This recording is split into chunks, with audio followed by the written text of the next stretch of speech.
My mother called me a liar from birth, all because of her belief in scientific parenting. From the day my twin sister Mina and I were born, she fastened honesty bracelets to our wrists. Lie, and it flashed red, triggering an electric shock from Mom's remote. Mina's bracelet always stayed green. Even when she tore Mom's dress and blamed the cat, it glowed gently. But me? If I whispered, "Mom, I'm hungry," it turned furious red and pain shot through my arm. At first I argued. Mom said, "The machine doesn't lie. The pain will help you remember." After thousands of shocks, I believed it. I was born a liar. On New Year's Eve, as Mom prepared to take Mina to see fireworks, searing pain tore through my stomach. I collapsed, gasping, "Mom, my stomach. It hurt so much. Help me." But my bracelet flashed frantic red. Mom looked down at me, my hair wet with cold sweat, and turned the remote to its highest setting. "You'd fake being sick just to see the fireworks?" she said, disappointed. "You never learn." She walked out with Mina, the door slamming behind them. I thought, Mom must be right. The bracelet is red, so I can't really be in pain. I must be lying for attention. "I'm sorry, Mom. Next time I'll try to be honest." "It hurts?" My body convulsed with pain, my fingernails scratching white lines into the hardwood floor. The doorknob turned. A spark of hope ignited in my chest. Mom was back. She's a doctor. She must have realized something was wrong. She came back to save me. "Are you done with your tantrum? The fireworks are about to start, and Mina's getting impatient." "Mom," I whispered, my voice barely audible, stretching a trembling hand toward the door. "It really hurts. It feels like my insides are tearing apart." She glanced at the frantic red light on my wrist. She knelt, her fingers digging into my chin, forcing my head up. Her voice was laced with fury. "Audrey, when are you going to stop this act? You're pathologically incapable of telling the truth. You can stay in here and think about what you've done." Dad called from the entryway. "Honey, let's go, the show's starting. If Audrey doesn't want to come, she doesn't have to. Should we leave her some dinner?" Mom stood up, brushing her hands together as if she'd touched something filthy. "Leave her dinner? For what? There's a whole stash of junk food in her closet. She bought it with the money she stole last week. She won't starve." "Lock the door. She can come out when that bracelet turns green." "But..." Dad hesitated. "But what?" "Spare the rod. Spoil the child. Look at Mina. So honest, her bracelet is always green. Audrey is rotten to the core. She needs to be corrected." But my closet was empty. Mina was the one who took the money. Mina was the one who ate the snacks. She had just stood there, her bracelet glowing a soft, innocent green, and said, "It wasn't me." And Mom believed her. When I tried to say I didn't take it either, the red light flared, and the electricity came. I watched Mom turn to leave. Mina peeked through the crack in the door and made a face at me. "Bye-bye, Audrey. We're off to see the pretty fireworks." Her bracelet, a steady, verdant green. It was beautiful. Thump. The door slammed shut. I heard the deadbolt slide into place. The house fell silent. It was just me and the saw blade working its way through my gut. It hurt so much. But Mom was right. The machine doesn't lie. The bracelet is red, so I must be lying. I'm not in pain. I'm really truly not in pain. Tears streamed down my face as I tried to hypnotize myself. I don't know how long passed, but the pain actually seemed to fade. With the last ounce of my strength, I crawled toward my desk. I had to write an apology. That was the rule. Whenever the red light came on, I had to write, "I am a liar," 500 times. If I finished, maybe Mom would forgive me? Maybe she'd take me to the hospital?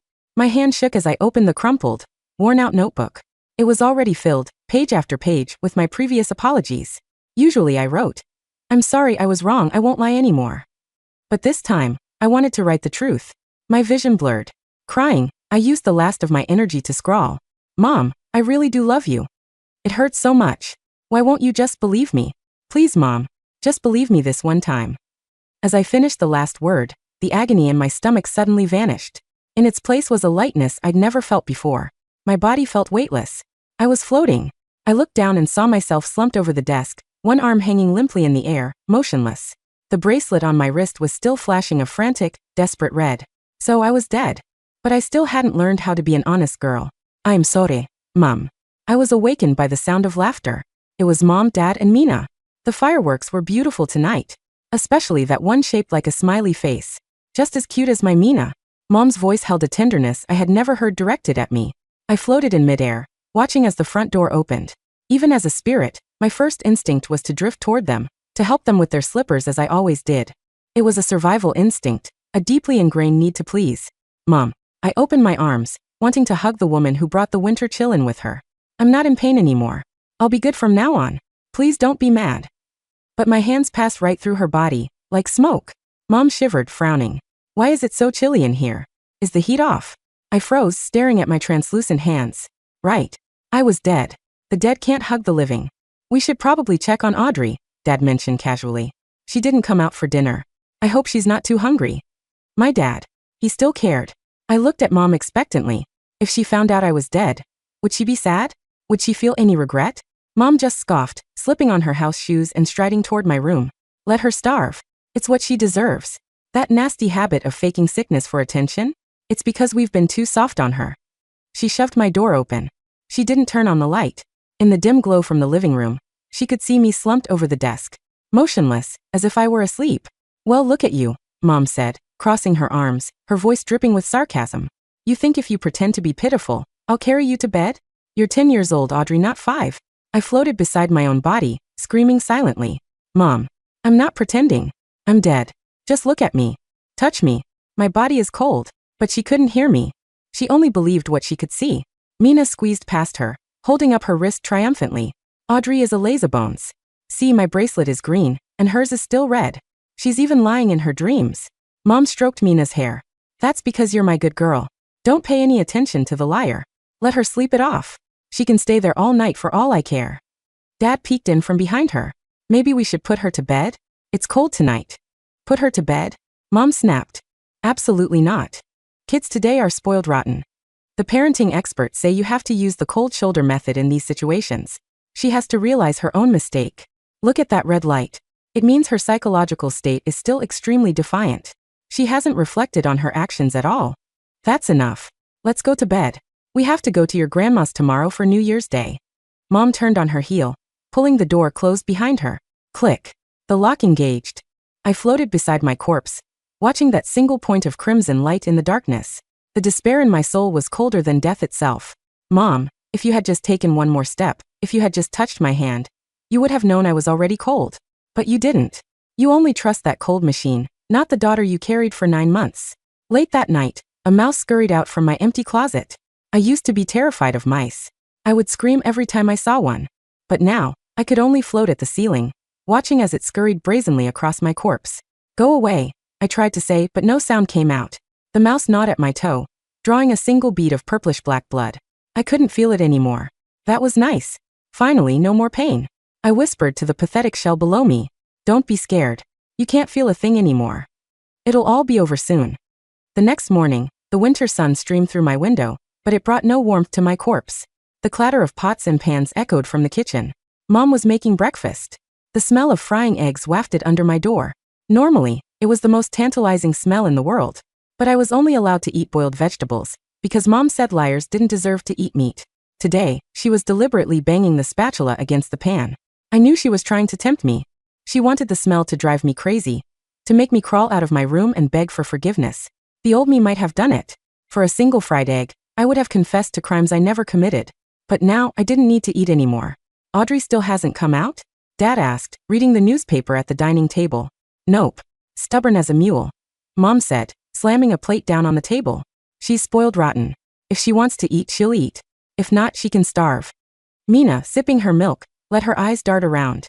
She deliberately ran to my bedroom door and took a loud, exaggerated sniff.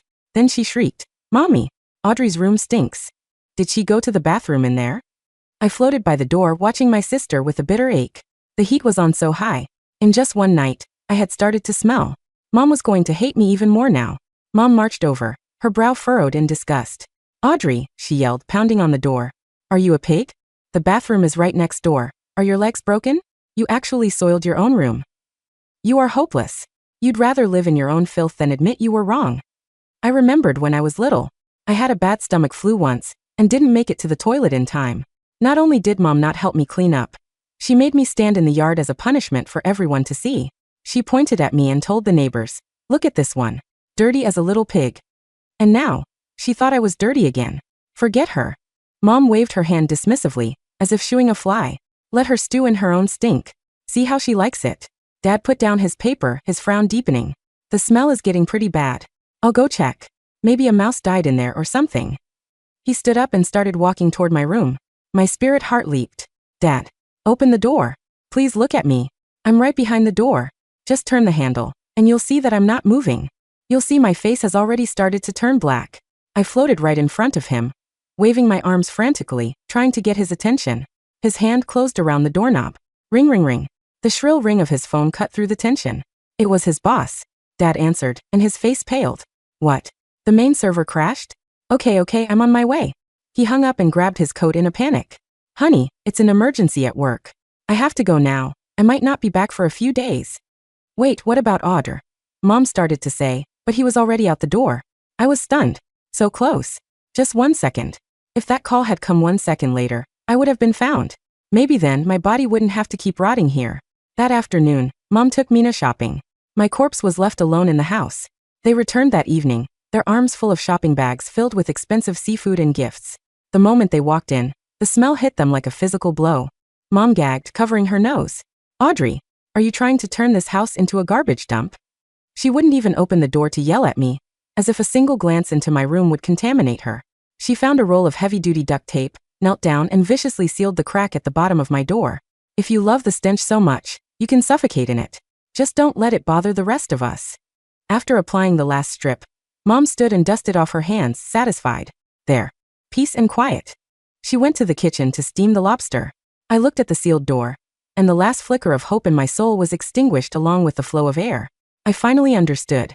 In my mother's heart, my life or death was less important than a seafood dinner. She would rather seal me away than open the door to see if I was dead inside. You win, Mom. I'll never bother you again. On the morning of the third day, the warm winter sun filled the living room, but it couldn't chase away the gloom that had settled over our home.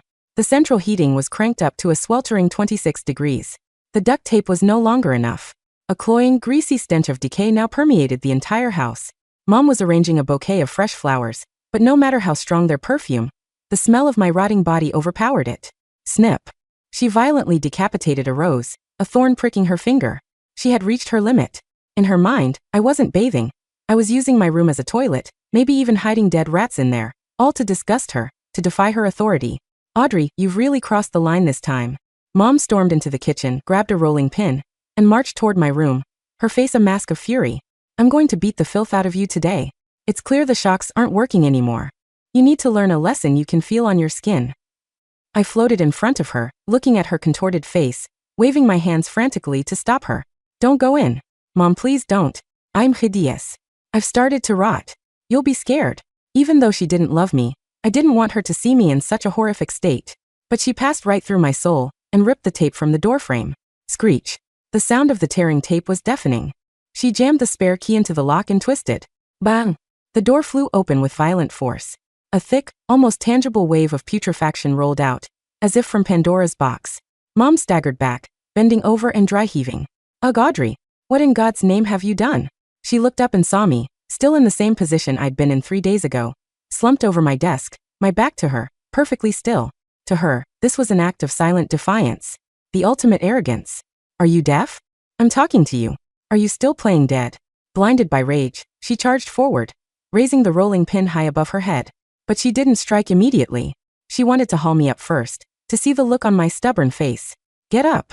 Her hand shot out and grabbed the collar of my pajamas, her fingers closing around the back of my neck. And then she froze.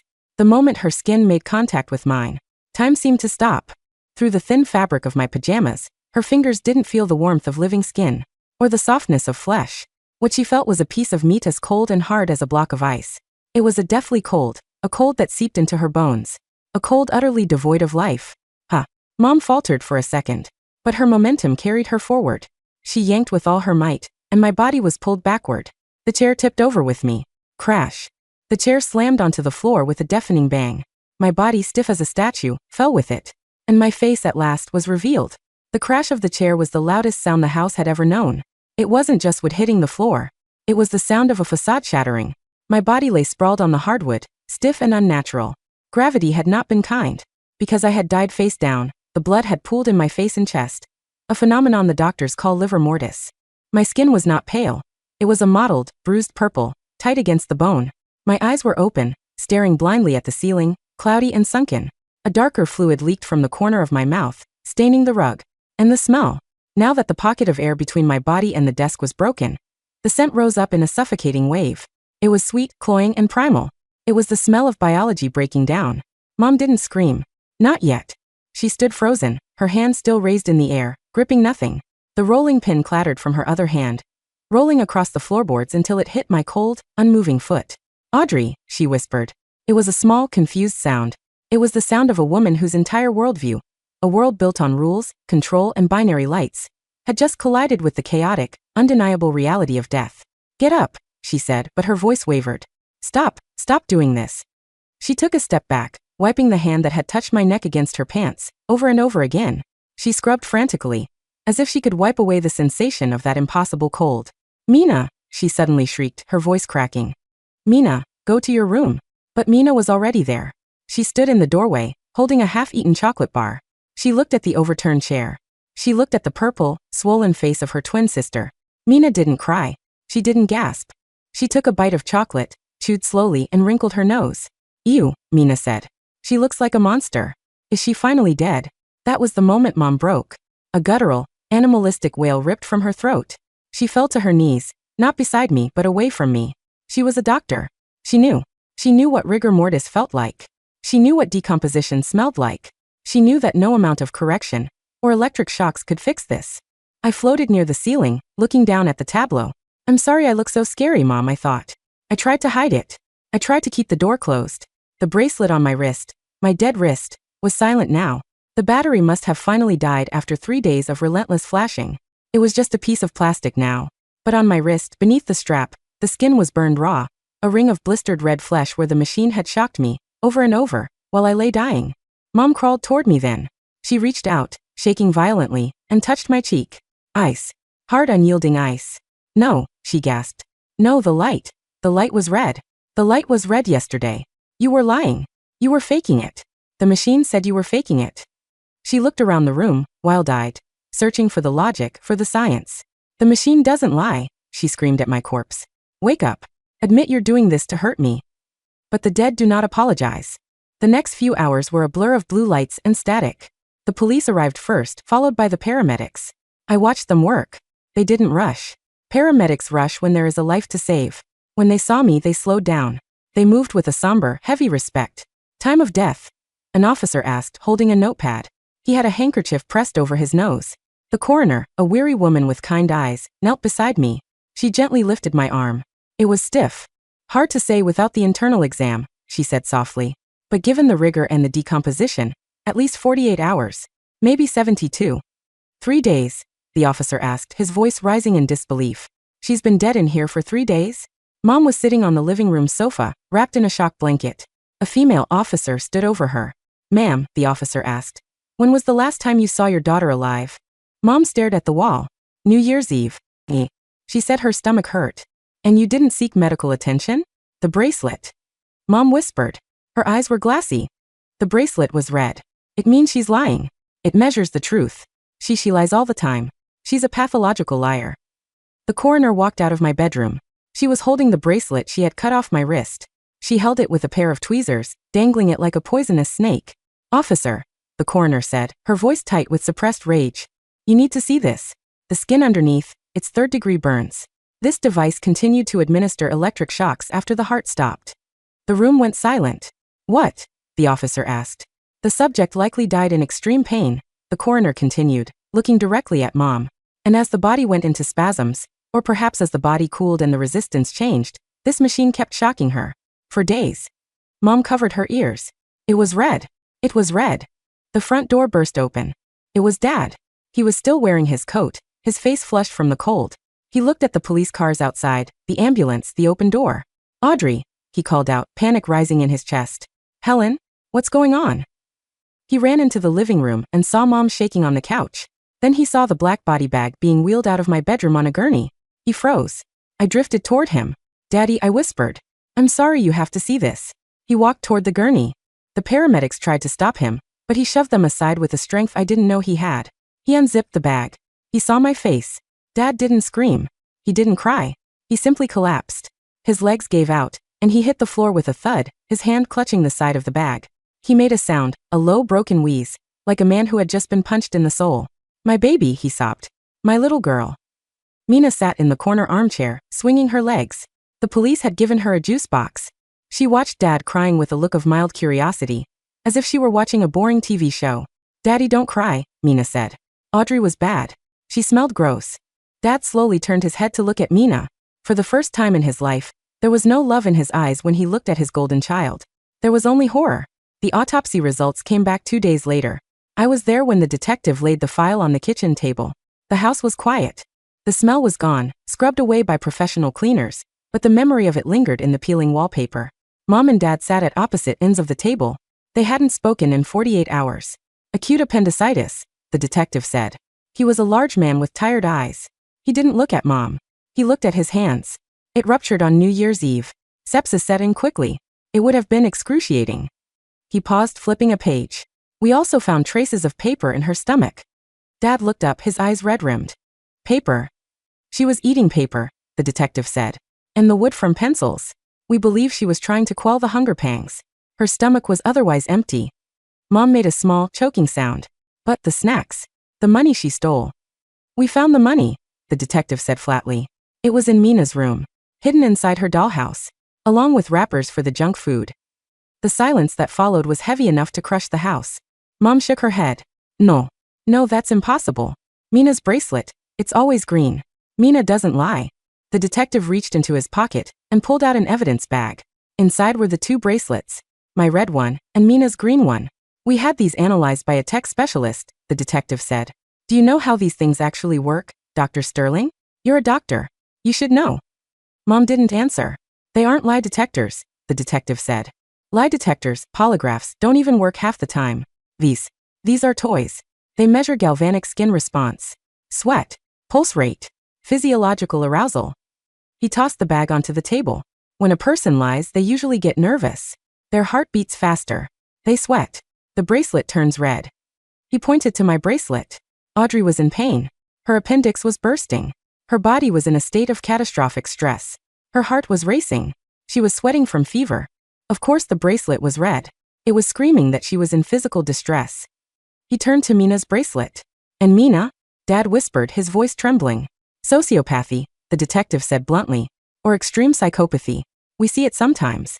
Some people can lie to your face, steal, even hurt others, and their pulse never jumps. They don't feel guilt. They don't feel fear. They don't sweat.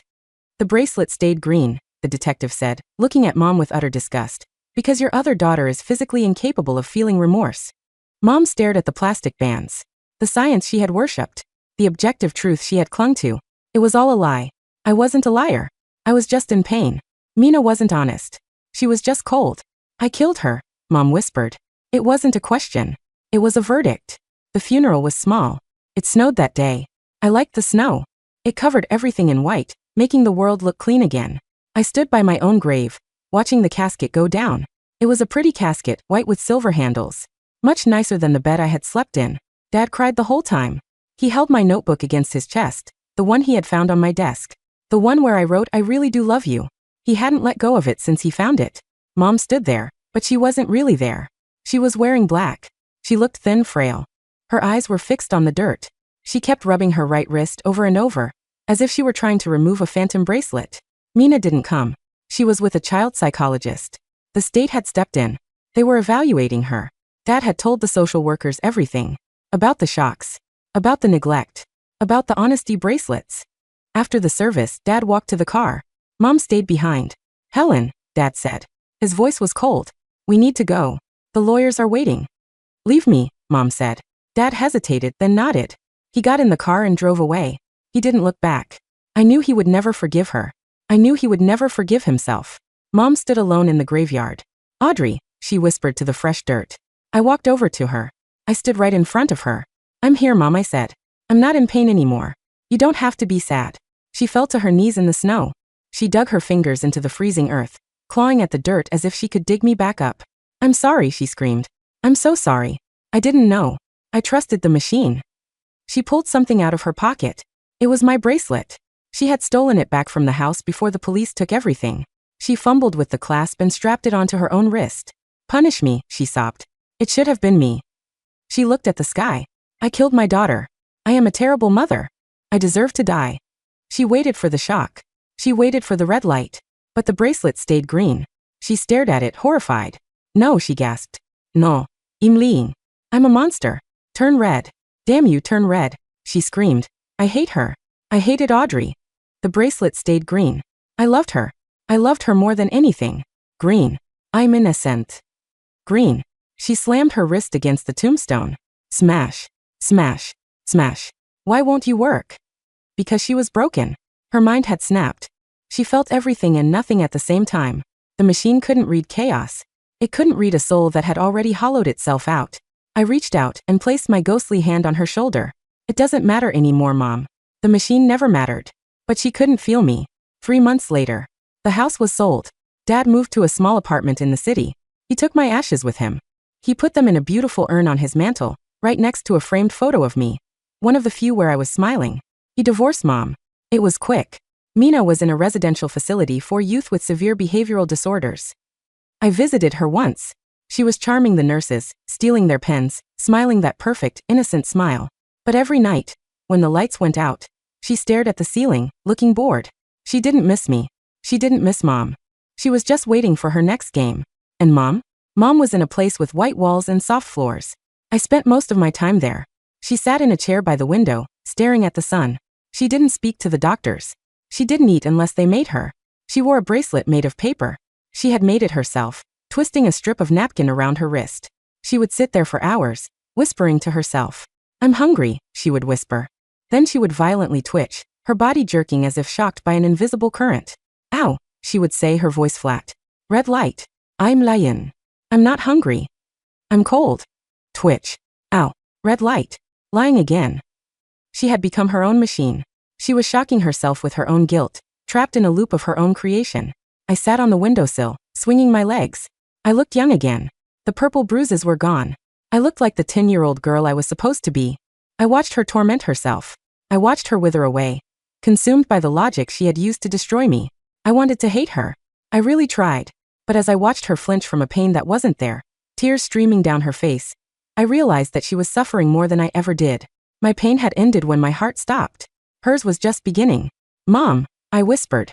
She stopped rocking. She turned her head slowly, looking right at the empty space where I sat. For a second, her eyes cleared. Audrey, she breathed. I hopped down from the window. I walked over to her and wrapped my arms around her neck. I pressed my cheek against hers. I couldn't hug her when I was alive. She wouldn't let me. I couldn't hug her when I died. I was too cold. But now, in this place between worlds, I held her. It's okay, Mom, I whispered into her ear. You can stop now. The light is off. She closed her eyes. A single, long breath escaped her lips. Her shoulders slumped. I love you, she whispered. And for the first time in 10 years, I knew she wasn't lying. But I also knew it was too late. I kissed her forehead, a soft, ghostly touch. Goodbye, Mom. I pulled away. The room began to fade. The white walls dissolved into a warm, golden light. The pain, the hunger, the cold. It was all gone. I turned my back on the woman in the chair. I walked toward the light. I didn't need a bracelet to tell me the truth anymore. I knew who I was.